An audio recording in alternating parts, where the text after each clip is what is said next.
Thank you for coming to the Monday, May 1st, 2023 Smithfield School Committee meeting. Before we begin, we'll stand and say the salute to the flag. Okay, we'll move on to item 8, recognition of students. Thank you, Mr. Chairman. I'm thrilled tonight for us to recognize the Smithfield High School Science Olympiad team.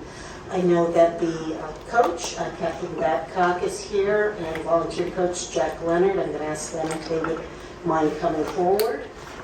The Science Olympiad team took second place this weekend at the Rhode Island State Olympiad event. The students won 4 gold medals and 3 silver medals, and the team placed second overall in a field of 18 high schools by doing well in all 18 of the competition events. I'd like to invite all of the students to come down.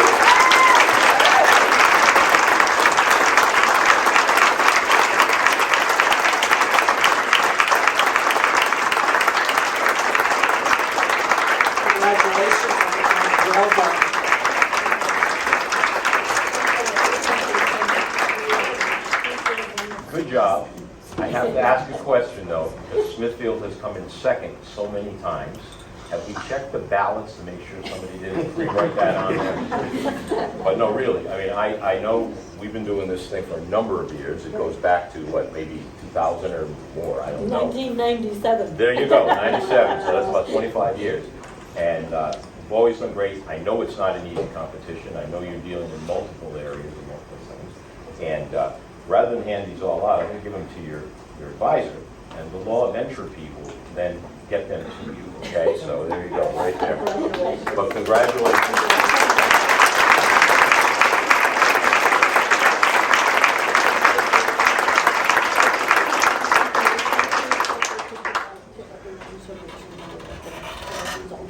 Oh, great. Adam, did you give, yeah, go ahead. Thank you. I'll just give everyone an overview of the results and who was on the team. Thank you very much. About 25 years. Mr. Venditelli knows because his daughter was on our team. It's been a long time. Congratulations. Thank you for your dedication. Thank you. Thank you. Thank you very much.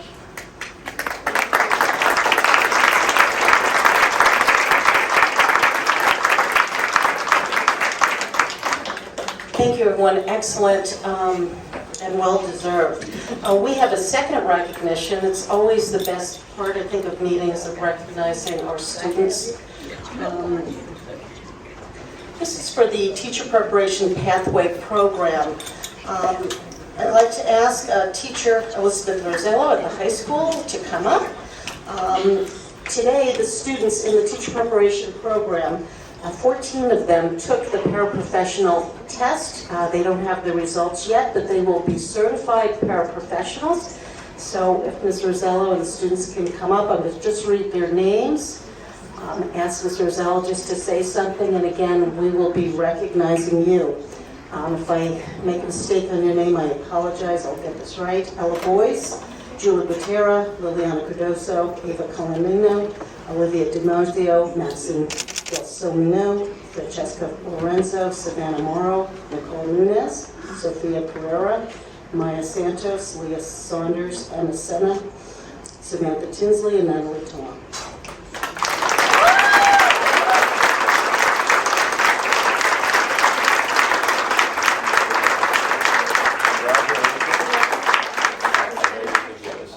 Hopefully it was going to be a successful career.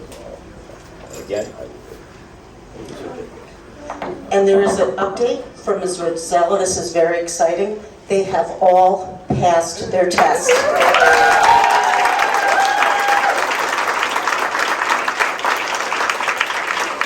Thank you, Ms. Rosello and student representatives. I also want to make sure I get into the record the Science Olympiad team to make sure that these students are fully recognized as well.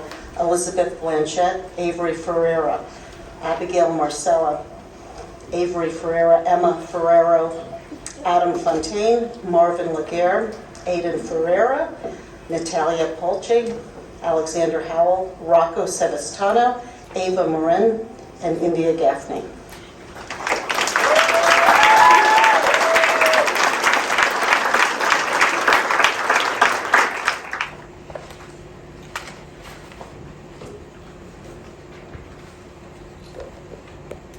Hello, school committee members. My name is Sheridan, and my pronouns are they, them, theirs.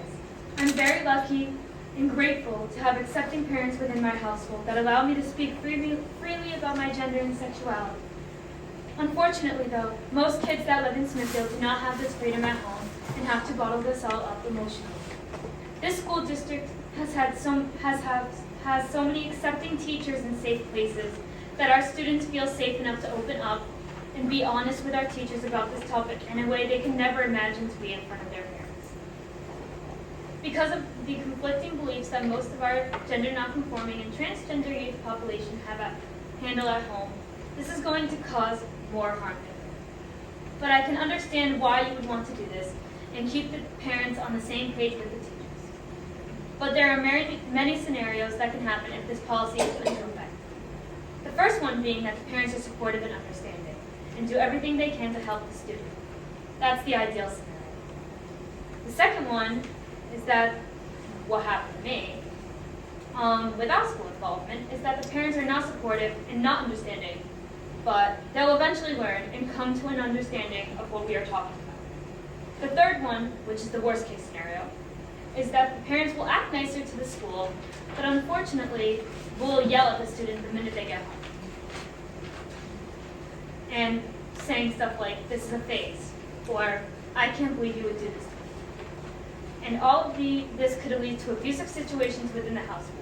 I will tell you right now, as a member of the SEL Wellness Task Force, just by knowing most of the transgender community here at Smithfield High School, this is not going to help our case within our goals that we've started to narrow down within our task force being successful. We cannot be outing students like this as it is against the FERPA to pass this policy. Quoting the direct website, unfortunately I do not have the section or law number, revealing a student's transgender status, birth name, sex assigned at birth, or medical history to classmates, parents, teachers, or others may violate the federal educational privacy law. Even if this wasn't a legal issue though, the amount of trust that a student has with a teacher will be non-existent. In order to have trust within a student-teacher relationship, there needs to be a level of trust and vulnerability. This was taught to me by my student teacher in chorus right now. I want you all to really think about this and how many students you'll affect if this transgender policy is put into place. Thank you for your time.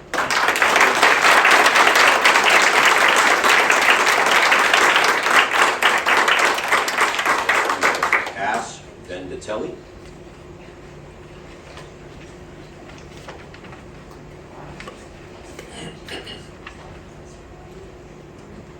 Good evening.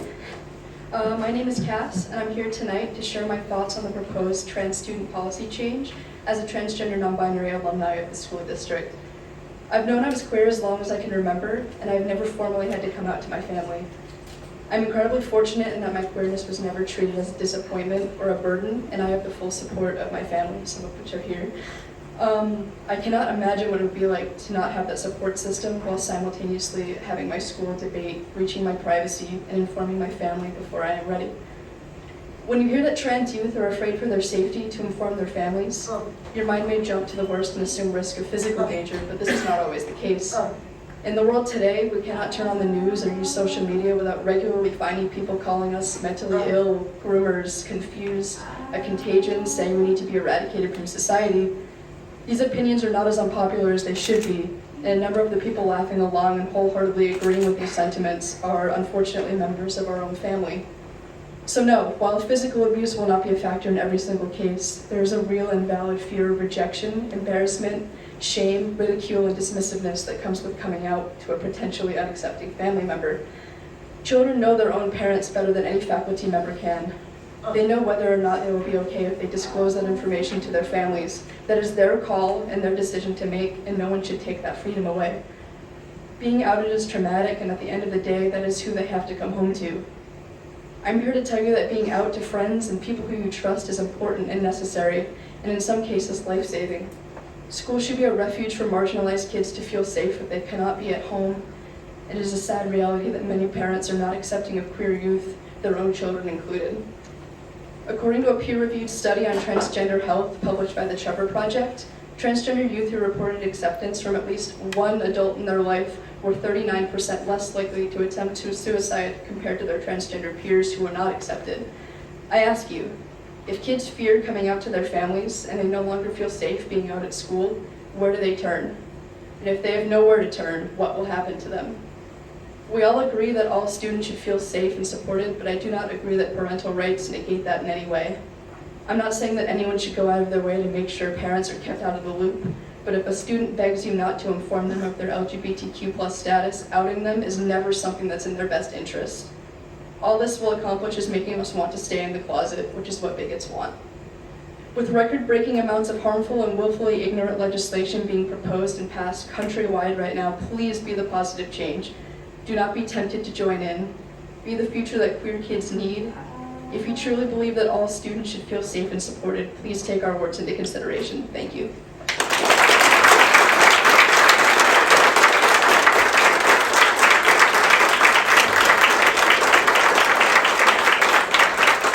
Next we have Caroline Bosco.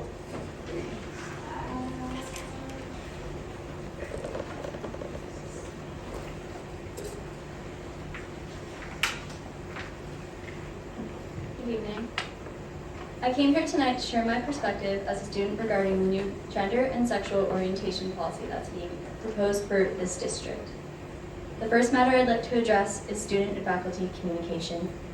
If staff members are required to report any desired sexual or gender orientation changes that a student expresses, that puts both the faculty member and student in an uncomfortable position.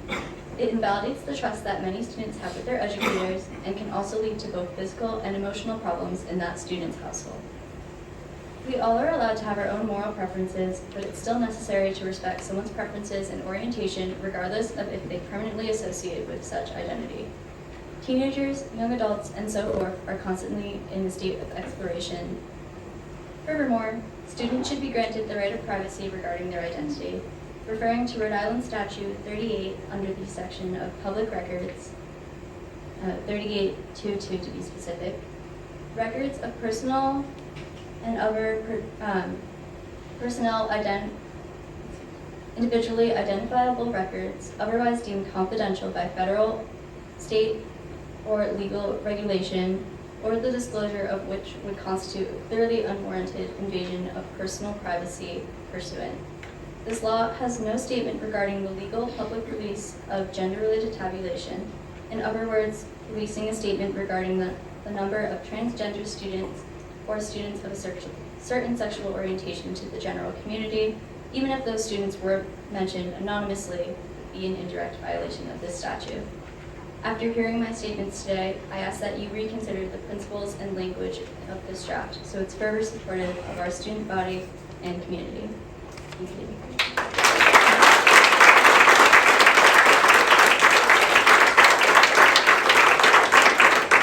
We have Alycia Casazza.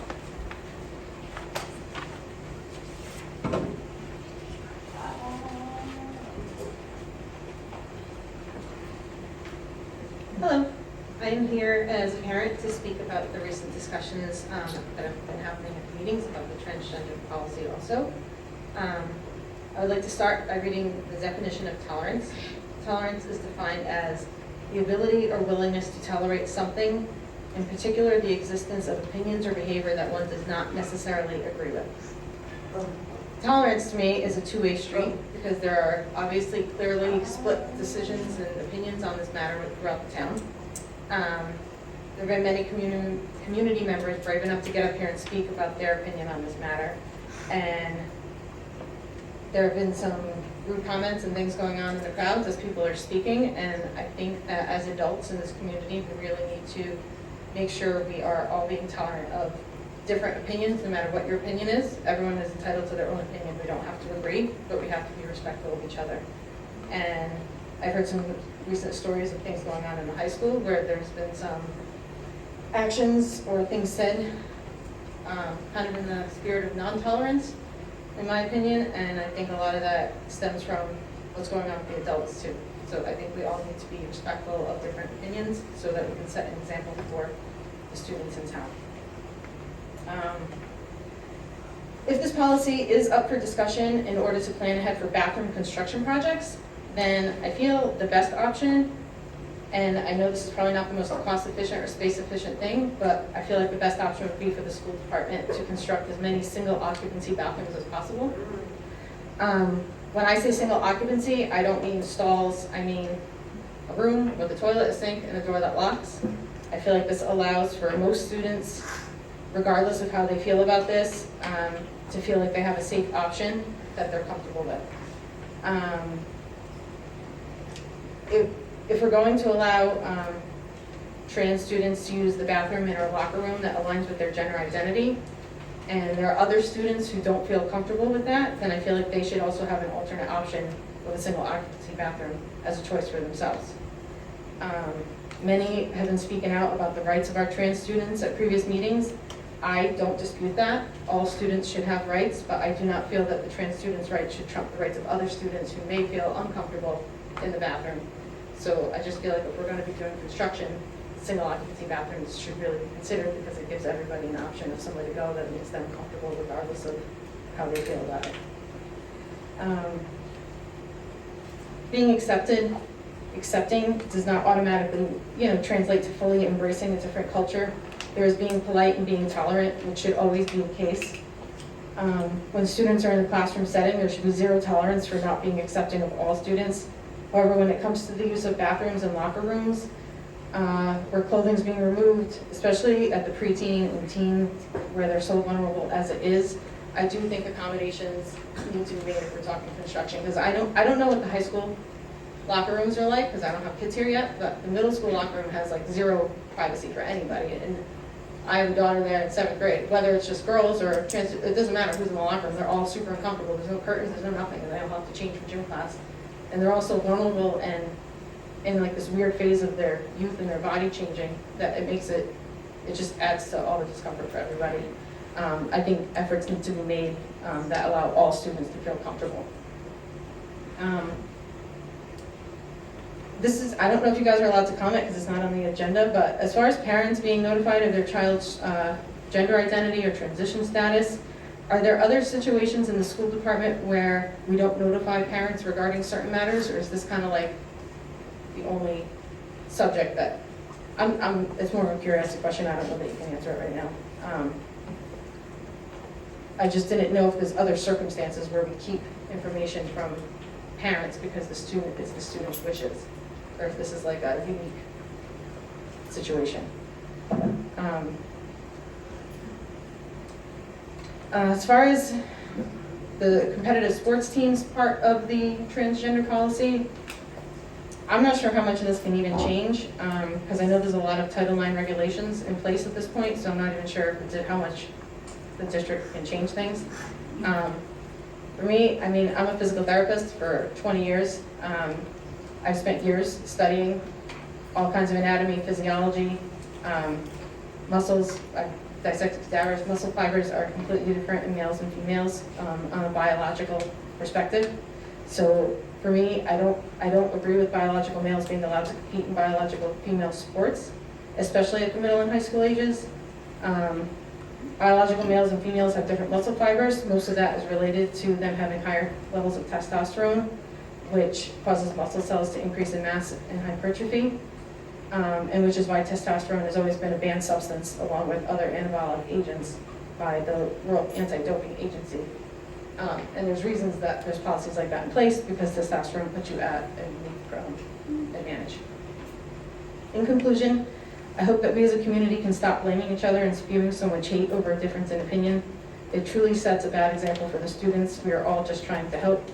We should be able to disagree and at the same time remain respectful and try to work together to find a compromise that puts all students' rights first.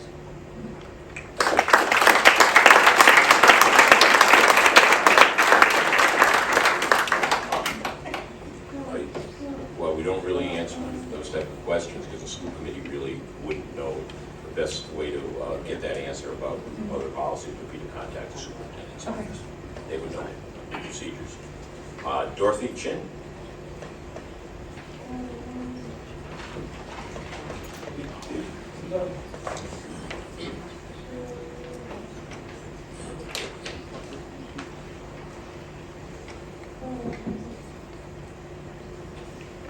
So you're probably sick of seeing me up here. Dorothy Chin, Harmon Pike. Couple of things I wanted to speak about, talk to you about, as we've sat through many school committee meetings. We've seen racism issues come up. We've talked about bullying, and here we are talking about the transgender policy again. And I know we have a third meeting coming up.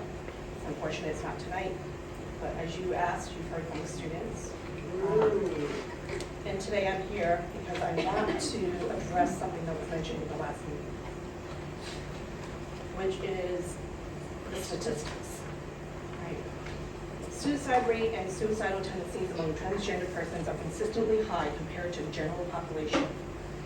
Hence, this review is an attempt to understand the issues around suicide and suicidal behavior amongst transgender persons. These are studies that were done and are in the National Library of Medicine. These were the Trevor Project, UCLA, and RHC. The suicide attempt rate among transgender persons ranges from 32 to 50% across the countries. Gender-based victimization, discrimination, bullying, violence, being rejected by family, friends, and community. Harassment by intimate partner, family members, police, and public. Discrimination and ill treatment of the healthcare system are major risk factors that influence the suicidal behavior among transgender persons. It was not the 80% that was quoted in the last meeting. Conclusion, in spite of facing a number of hardships in their day-to-day life, the transgender community holds a number of resiliency factors. Further, this community needs to be supported to strengthen their resiliency factors under our culturally sensitive and transgender inclusive suicide prevention strategies. So in other words, we're watching it happen across the country. We're watching it happen in the world. Don't Say Gay in Florida. The denial of gender-affirming care, which is mental health, basically, care to these kids as they're growing up. So this research, this literature, is conducted by 3 sources: electronic databases, manual search, gray literature, which is consultation with experts. So I encourage you to look it up in the National Library of Medicine. 56% of youth reported a previous suicide attempt and 86% reported suicidality. Logistic regressions indicate the models for both lifetime suicide attempts and suicidality were significant. Interpersonal microaggressions made a unique, statistically significant contribution to lifetime suicide attempts and emotional neglect by family approach significance. So when you out a child, out a person, this is the things that they are driven to. And that is what makes them want to think about these thoughts of suicide and acting upon them. So when we talk about diversity, equity, and inclusion, these are the things we need to address. Diversity, when you look around the room and see a multitude of personalities, regardless of sex, race, background, capabilities. Equity, meaning, here's a perfect example I heard the other day. Everyone gets shoes. Equity, that's equality. Equity means that you will get a shoe in your size. Meaning you're going to get a free pair of shoes, but it's in your size. Making it equitable for everyone. And being inclusive is being a voice, being heard when there's a conversation going on. And I'm glad to see people voicing their voices today.